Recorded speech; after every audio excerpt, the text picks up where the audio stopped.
বড় লঞ্চ কিনে দুর্ঘটনা ঘটে। ওকে কিন্তু বলে দেওয়া হচ্ছে, আধা ঘন্টা আগে থেকে ওকে সিগন্যাল দেওয়া হয়েছে যে তুমি ডাইনে কাটো না হয় বামে কাটো। ও কোনো কথাই শুনে নেই, ও ঠিক মাঝ বরাবর যাচ্ছে। মাঝ বরাবর গেলে বড় লঞ্চ গেলে ওকে কোন দিকে সাইড দিবে?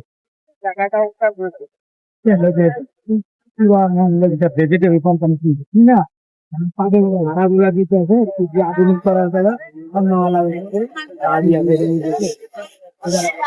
এই যে ট্রলারটা, এই যে মাটি কাটার যে ট্রলার, এটা একদম আমাদের লঞ্চের সামনে পুরা রাস্তা ব্লক করেছিল। তাকে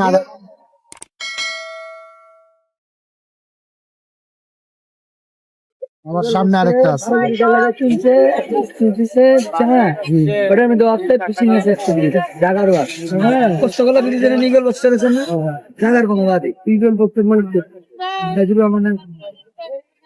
আমার শীতের মধ্যে কিনছে, শীতের মধ্যে কেরম জাল বের করে যাই রাত দেখ সত্য পয়সা চেক করাই